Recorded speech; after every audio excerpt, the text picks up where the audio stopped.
In 1891, East St. Louis, Illinois, was the fastest-growing city in the United States. 5 major railroad lines terminated there. A stockyard complex rivaling Chicago's processed 50,000 animals a week on its outskirts.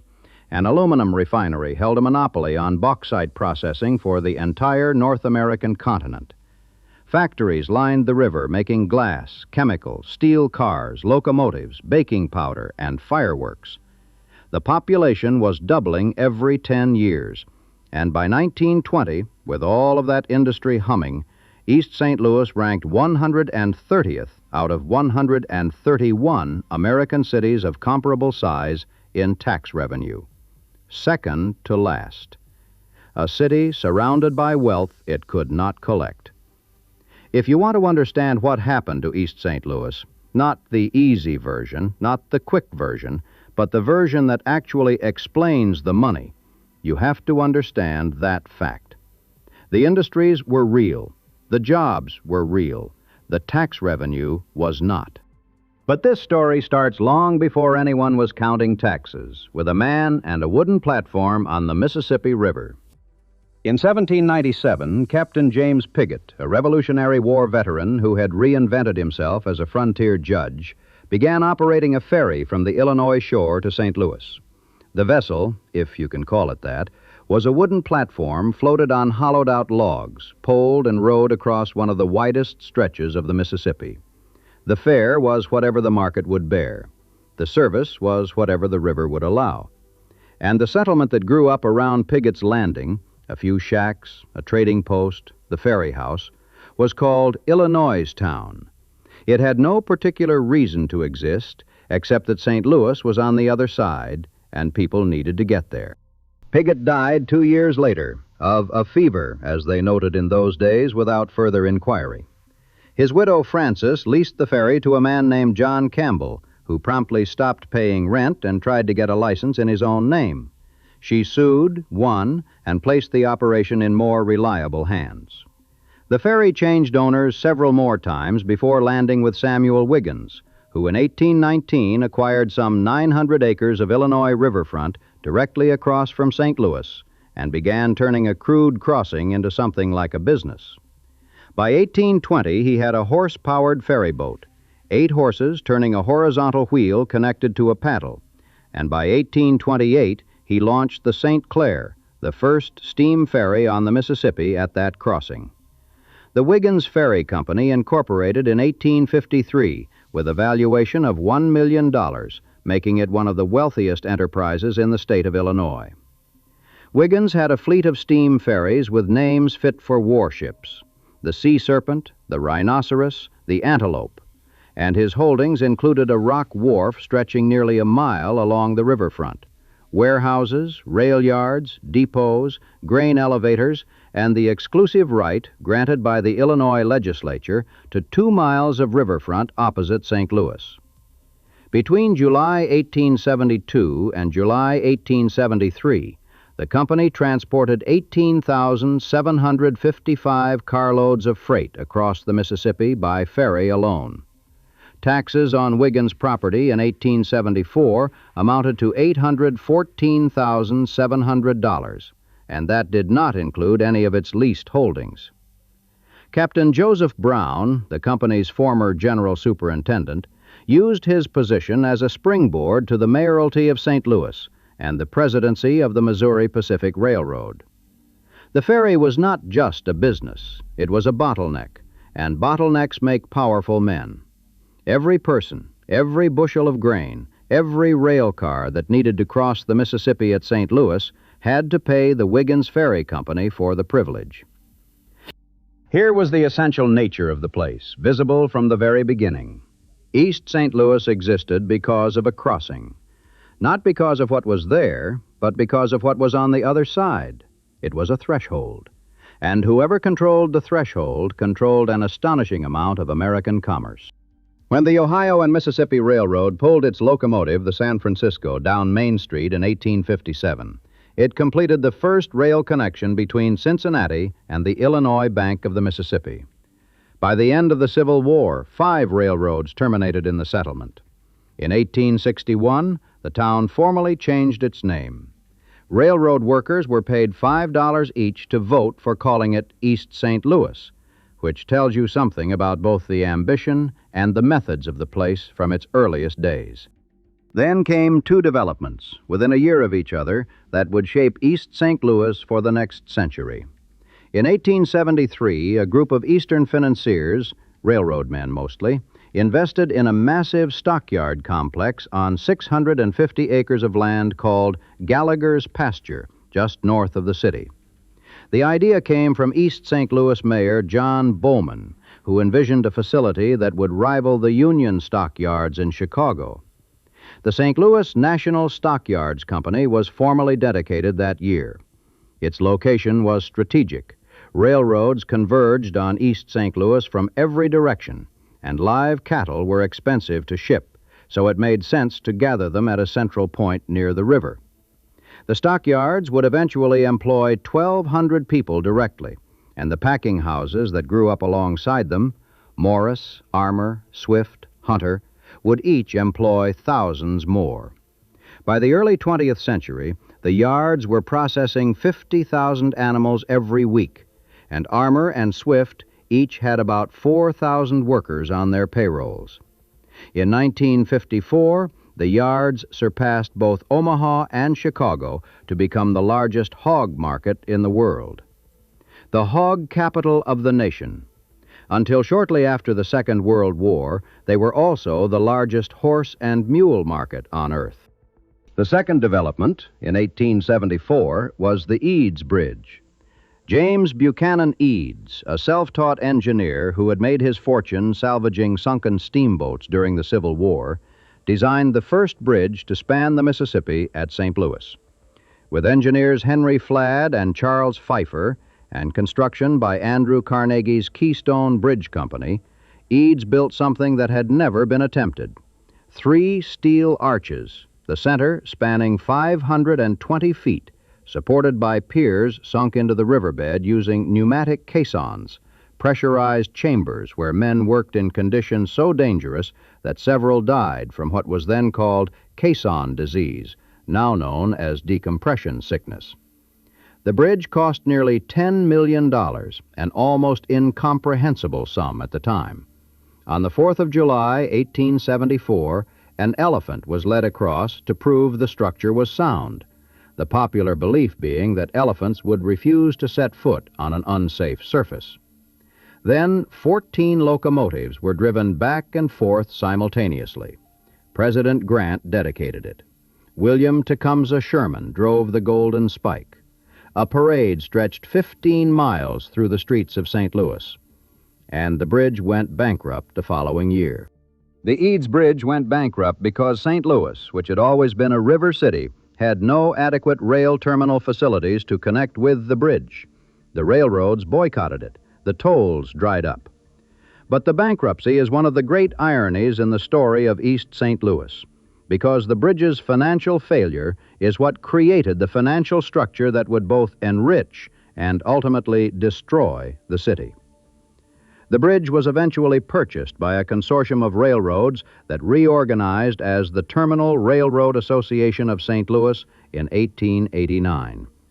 The TRRA consolidated control of the Eads Bridge, a tunnel beneath downtown St. Louis, and eventually the competing Merchants Bridge as well.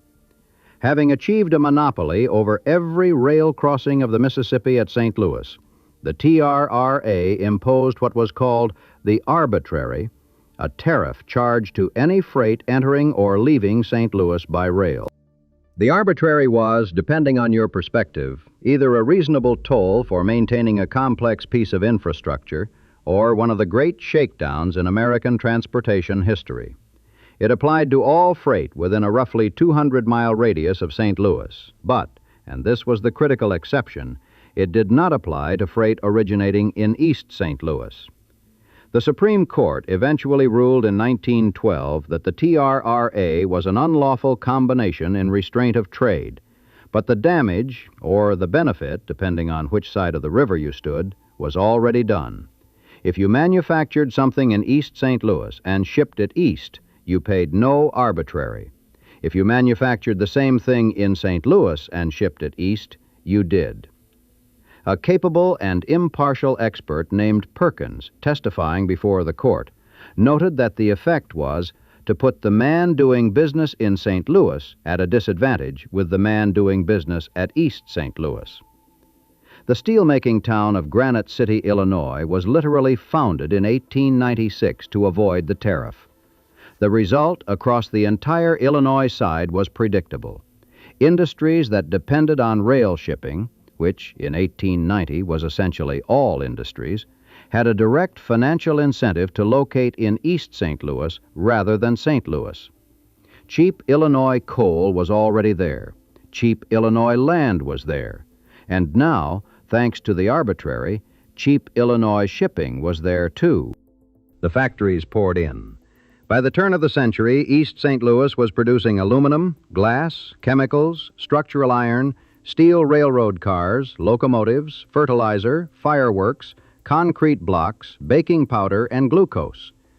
The Pittsburgh Reduction Company, later renamed the Aluminum Company of America, later Alcoa, built an alumina refinery that between 1902 and 1939 held a monopoly on preliminary bauxite refining for the entire continent. Monsanto Chemical Company set up operations. Aubert Nestor Glass, Emerson Electric, American Zinc, Wagner Electric, U.S. Radiator. The names read like an index of early 20th century American manufacturing. The population went from about 5,600 in 1870 to nearly 30,000 by 1900, to over 58,000 by 1910. The saying around town was simple: if you can find a job anywhere, you can find one in East St. Louis. On the afternoon of May 27, 1896, a tornado struck. It had already torn through St. Louis, but it intensified as it crossed the river into East St. Louis. The storm was later estimated at F4 intensity, with winds above 200 miles per hour. From the riverbank to the National Stockyards, a distance of over a mile, scarcely a building was left standing. The Vandalia Freight House and general offices were swept away, killing 20 to 25 people inside. More than 100 people died on the Illinois side alone. The total death toll across both cities reached at least 255. In adjusted terms, it remains one of the most destructive tornadoes in American history. The city rebuilt. The downtown streets had already been raised 10 to 20 feet in the 1870s and 1880s to combat chronic flooding, an enormous civic engineering project that lifted the entire commercial district above the 1844 flood line. Now, after the tornado, the raised streets became the foundation for a new generation of buildings. By 1892, the St. Louis Post-Dispatch had already noted that handsome business blocks lined Collinsville Avenue, the principal commercial street, which had been raised and fitted with an electric streetcar line. After the tornado cleared the old wooden structures, masonry and steel took their place. Collinsville Avenue, remember that name. It started as a plank toll road built in 1852 by the Collinsville Plank Road Company, connecting East St. Louis to the town of Collinsville to the northeast. The first sidewalk in East St. Louis was laid on August 27, 1862. 2 planks, 6 inches wide, placed parallel to each other, running along the southeast side of Collinsville Avenue from Broadway to Illinois Avenue. 2 6-inch planks. That was the beginning of civic infrastructure in East St. Louis. By the 1890s, the avenue had been raised above flood level and fitted with an electric streetcar line, and it was the commercial heart of the city. Stores, offices, professional buildings, saloons, and the first electric streetcar running up the center. A reporter for the Post-Dispatch noted in 1892 that handsome business blocks lined the raised streets of Collinsville, Missouri, Broadway, and 3rd. Collinsville Avenue would become, for a few decades, one of the busiest commercial streets in downstate Illinois. But here is where the story that explains everything begins to come into focus, and it requires paying attention to a map. The industries that made East St. Louis rich were not technically in East St. Louis, or rather, the biggest ones quietly arranged not to be. The National Stockyard sat on land just north of the city. In 1907, the Stockyard Company incorporated this land as its own municipality, National City, Illinois. Population, never more than 300, all of whom leased their homes from the Stockyards Company. National City had a government on paper, but it was a company town in the most literal sense. A village that existed so that the largest livestock operation between Chicago and Texas could set its own tax rate and avoid paying into East St. Louis's treasury. In 1926, Monsanto Chemical Company did the same thing. It incorporated the land around its factory as a separate village called Monsanto, later renamed Sauget after the family that ran it. Population by 2020, 141. The village had its own police force, its own fire department, and tax revenues that dwarfed those of East St. Louis on a per capita basis. Monsanto got lighter regulation, lower taxes, and freedom from East St. Louis's troubled city government. East St. Louis got the workers, the pollution, and the burden of providing them with schools, roads, sewers, and police protection. In 1932, the Aluminum Ore Company, the Alcoa subsidiary, incorporated Alorton for the same purpose. Stand back and look at the map. East St. Louis, population exploding toward 80,000, ringed by tiny incorporated villages. National City, Sauget, Alorton, each with a few dozen or a few hundred residents, each containing massive industrial operations, each paying its taxes to itself. The workers who ran the machines in Sauget and National City went home at night to East St. Louis. They sent their kids to East St. Louis schools. They called East St. Louis police when there was trouble. They drove on East St. Louis roads, and the companies that employed them contributed essentially nothing to the cost of any of it. Even before the Great Depression, even before the riots, even before deindustrialization, East St. Louis was being hollowed from the inside. It had all the obligations of a major industrial city and almost none of the revenue. In 1920, East St. Louis ranked 130th out of 131 comparable American cities in income from taxes. The taxes that were collected, a congressional investigation later found, were frequently diverted into the pockets of corrupt politicians. The city's first mayor had been murdered after leaving office. Political corruption was so endemic that one frustrated citizen, quoted in the papers during an election, said, "I can't vote because I know both of them. If I only knew one of them, I could vote for the other."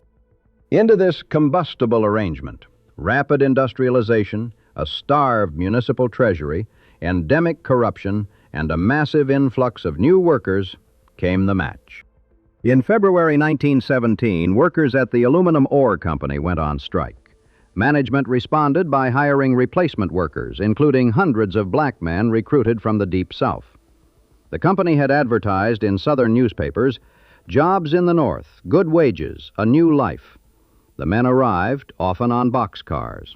The jobs were real, but the wages had been overstated, and many found themselves doing hard factory labor for what they could have earned as domestics back home. The African-American population of East St. Louis, which had been about 6,000 in 1910, had nearly doubled by 1917. White workers, furious at the company for breaking the strike and at the new arrivals for taking the jobs, directed their rage not at the Aluminum Ore Company, but at the black community. On May 28th, after a city council meeting where white workers lodged complaints about black migration, a rumor spread about an attempted robbery. White mobs formed in downtown and beat black residents on the streets, pulling passengers from trolleys and streetcars. The National Guard was called in, and the violence subsided, but nothing was done afterward. No reforms, no police changes, no union recognition. On the night of July 1st, white men drove through a black neighborhood and fired guns into homes. A group of black men, waiting in the dark, fired back at an approaching car. The car held two plainclothes police officers. Both were killed. The next morning, July 2nd, 1917, the violence resumed on a scale that stunned the nation. White mobs ambushed black workers as they left factories during shift changes. Men, women, and children were beaten, shot, stabbed, and hanged. Black homes and businesses were set on fire. The National Guard was called in again, but some troops reportedly joined the mobs. The official death toll was 39 black residents and 9 whites, though many historians believe the true number exceeded 100. More than 6,000 people were driven from their homes. Theodore Roosevelt called it an appalling outbreak of savagery.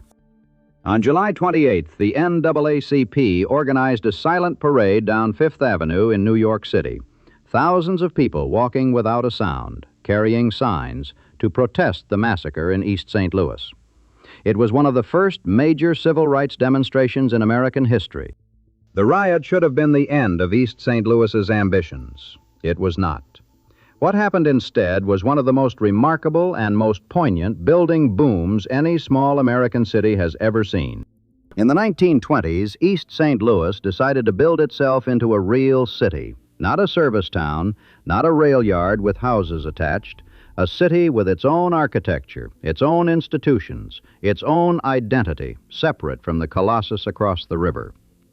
The total construction bill for the decade's landmark buildings approached $4 million, a staggering investment for a city whose treasury was perpetually underfunded. The Union Trust and Savings Bank, founded in 1901 by August Schlafly, completed a grand classical revival building on Collinsville Avenue between 1922 and 1926, the largest bank in the city. Its construction, coming after the riot and a series of corruption scandals, was meant as a signal that respectable capital still believed in the place. It was the only survivor of the city's 2 classical revival banks, and it stands today. In 1927, the Broadview Hotel opened at 415 East Broadway, a 7-story classical revival building, 260 rooms, with a restaurant, a rooftop garden, a ballroom, air conditioning in every suite, and a bathroom in every room. It was the largest and most luxurious hotel East St. Louis had ever seen or would ever see. The city's Elks Lodge moved into the building. The Illinois State Convention of Realtors held its annual meeting there. Radio station WIL set up a studio inside, the first radio broadcast facility in East St. Louis. The Rotary Club held its weekly noon meetings in the Broadview for more than 30 years. The hotel was designed to be a civic center, a place that announced to visitors and residents alike that East St. Louis was a city worth investing in. That same year, Alan Spivey, owner of the East St. Louis Journal, built a 12-story office building at 417 Missouri Avenue, the only skyscraper East St. Louis would ever have. Designed by architect Albert B. Frankel in the commercial style, with terracotta spandrels and brick piers, the Spivey Building was a vanity project with a purpose. From its upper floors, you could see the St. Louis skyline, the city across the river. The city East St. Louis was always being compared to and always losing to. Spivey wanted his building to answer that comparison. East St. Louis was not a suburb. It was not a rail yard. It had a skyline of its own. In 1928, the Majestic Theatre opened at 240 Collinsville Avenue, designed by the Bowler brothers, who were nationally prominent theater architects. The Spanish Gothic facade, while not quite as elaborate as the Fox Theater across the river, challenged it in ambition and elegance. Harry Redman and Fred Lieber built the theater to replace a 1907 house that had burned down, and they built it to last. Soaring ceilings, a plush second-floor mezzanine, tiered seating that an American Seating Company advertisement proudly showcased in Motion Picture News. Kids from the neighborhood lined up for half a block on Saturday mornings. Down Collinsville Avenue, across the street, was the smaller Avenue Theater, where children got in for a dime. But it wasn't the place the Majestic was. A man who grew up in the area remembered the midnight shows of the early 1950s, a full-length feature, usually a Universal picture, and a live stage show, Dr. Silkini's Chamber of Horrors, with Frankenstein coming down a set of stairs at stage right. When the monster reached the audience, every light in the house went out. Then pandemonium. Nothing to be afraid of, he wrote decades later. It was a great childhood. Around the corner from the theater, Albert B. Frankel had also designed the Murphy Building, which opened in 1909, a magnificent composition of white baker's brick and terracotta, with twin caryatids flanking the front entrance that rank among the most beautiful terracotta sculptures in the St. Louis region. Collinsville Avenue in the late 1920s, the Spivey Building towering over one end, the Majestic Theatre anchoring the other, the Union Trust Bank and the Murphy Building in between, the Broadview Hotel around the corner, electric streetcars running up the center, stores on both sides, people on the sidewalks. A real downtown, a real city, population approaching 75,000 and climbing. A year after the Spivey Building opened, the stock market crashed. The timing was brutal but not fatal. East St. Louis weathered the Depression about the same as most industrial cities, badly but not mortally. Approximately 200 industries still operated in the city during the 1930s, employing around 12,000 workers. The war brought the factories roaring back. Aluminum production surged. The stockyards processed an ocean of livestock for the military. By the late 1940s, the population peaked above 82,000, making East St. Louis the fourth largest city in Illinois, behind only Chicago, Rockford, and Peoria. In 1958, the National Civic League named it an all-American city, citing its industrial core, its railroad infrastructure, its sense of civic purpose. The Spivey Building's upper floor still housed some of the most prestigious professional offices in the city: dentists, lawyers, accountants. And the Broadview Hotel still hosted conventions and Rotary lunches and fraternal meetings as it had for 3 decades. And in that same period, the very years of the All-American City Award, the unraveling began. It started so quietly that nobody marked the moment.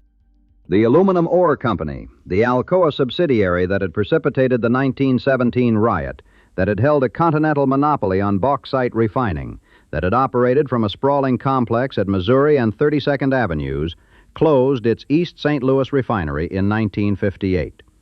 The company no longer needed proximity to cheap southern Illinois coal. New technology and new power sources made the old location unnecessary.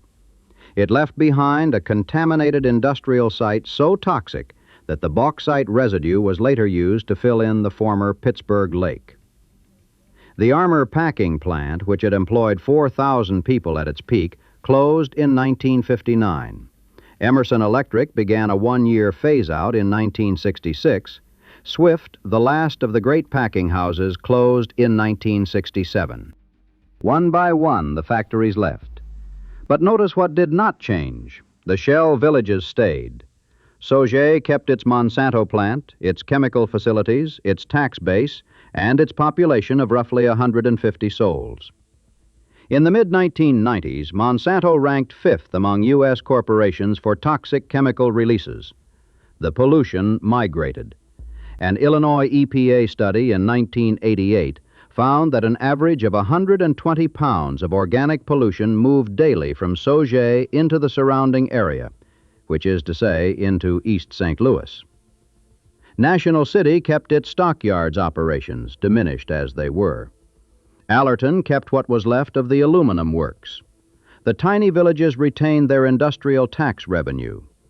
East St. Louis, which had provided the housing and the schools and the hospitals and the police for all those workers, which had absorbed the pollution and the contaminated groundwater and the toxic waste that 116 industrial operations had dumped into its soil over the decades, was left with nothing. The population dropped. Those who could leave did. 3/5 of the city's residents had been white in 1950. By 1970, the demographic composition had shifted dramatically as white residents moved to the surrounding suburbs, Glen Carbon, Edwardsville, Collinsville, while the black population, with fewer resources and fewer options, stayed. The city lost nearly 70% of its businesses between the 1960s and 1970s.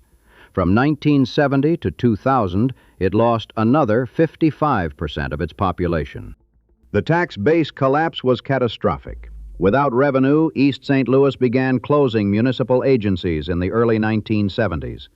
Garbage collection halted entirely between 1987 and 1992. City employees were laid off in waves. The police and fire departments operated on skeleton staffs. Raw sewage spilled into the streets. Jonathan Kozel, the education writer, visited in the early 1990s and documented conditions in the schools that read like dispatches from a developing country. Meanwhile, in 1927, a dentist named Miles Dewey Davis, Jr. had moved his family from Alton, Illinois to East St. Louis and set up his practice above Dought's drugstore on Broadway.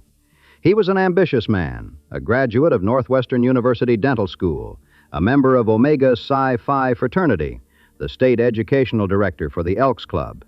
He also owned a 200-acre farm near Millstadt with a prize pig breeding operation that was eventually profiled in Ebony magazine. His son, Miles Dewey Davis III, born in 1926, grew up in a gable-roofed house on Kansas Street at North 17th, a middle-class black neighborhood in a city where the middle class, black and white, still existed. On Friday and Saturday nights, the boy sat in his window and listened to music rising up from the street. Blues, big band, gospel, all of it mixing in the air above the clubs and lounges that lined the neighborhood. The Cosmopolitan, the Club Manhattan, the Blue Note, Ruby's, Holman's Hole, Hornburgers, Mildred's, the Paramount, Ned's Love Club. A man named Charles Maddox, who grew up there, remembered it years later. I wasn't old enough to be in there, but I was in there. He saw Muddy Waters and B.B. King at Holman's Hole. The popular drinks were Mogan David, Ripple, and Wild Turkey. Miles Davis received his first trumpet at 13, a gift from a friend of his father named John Eubanks, and began taking lessons from Elwood Buchanan, one of his father's patients, a trumpeter whom Davis would later call the biggest influence of my life. His mother had wanted him to play the violin. His father chose the trumpet, partly, Davis later suggested, to irk her. By 16, Miles was playing professionally at the local Elks Club and sitting in with Eddie Randall's band, the Blue Devils. In 1944, when Billy Eckstein's band came through town with Dizzy Gillespie and Charlie Parker in the trumpet and saxophone sections, young Miles temporarily joined them. He graduated from East St. Louis Lincoln High School that year, went to Juilliard, dropped out, and became arguably the most important musician of the 20th century. When he returned to East St. Louis in 1983 for ceremonies establishing Miles Davis Elementary School, he was profoundly depressed by what he saw. Tina Turner came to East St. Louis as a teenager from Nutbush, Tennessee, and began singing in the clubs on both sides of the river. It was at the Club Manhattan that she first caught the attention of Ike Turner and began a career that would outlast everything around her. Jackie Joyner Kersey grew up there and became the greatest female athlete of the 20th century, a girl from a city with no resources who trained on dirt and concrete and went to the Olympics.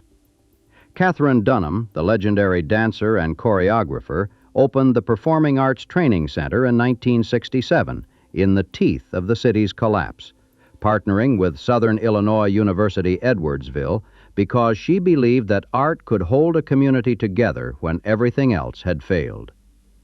In 2000, Danny Glover and Harry Belafonte visited at Dunham's request to see what might still be done. The culture was extraordinary. It was also growing in the cracks of a city that was being abandoned. The music came from the bars. The bars served the workers. The workers worked in factories that paid their taxes to villages with populations smaller than a city block. In 1990, Illinois enacted a riverboat casino law authorizing 10 gaming licenses. One was guaranteed to East St. Louis in explicit recognition that the city needed help no other legislation could provide. A group led by real estate developer Bill Coleman submitted a proposal, and in 1992, with no other applicants, the Illinois Gaming Board awarded the license. The Casino Queen opened on June 23, 1993. When the riverboat arrived, raw sewage ran in the streets and piles of rubbish lay along vacant lots next to burned-out buildings. Within 5 years, the Casino Queen was the second largest employer in East St. Louis, with 1,200 jobs. Over its first 20 years, the operation generated nearly $1 billion in tax revenue for the state and the city. Gaming taxes alone accounted for 40% of East St. Louis's annual budget, funding the police force, the fire department, and basic public works. A casino, the new ferry, another mechanism for moving money across the river, this time from the pockets of St. Louis gamblers through East St. Louis and into a city treasury that had been empty for a generation. In 1997, the National Stockyards closed. The company that owned all the residential property in National City evicted its approximately 50 remaining residents.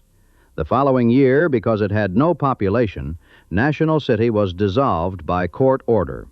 The village that had existed since 1907, a company town in the most naked sense, created solely to shield the Stockyards' tax revenue from East St. Louis, simply ceased to exist. Its land was annexed by neighboring Fairmont City.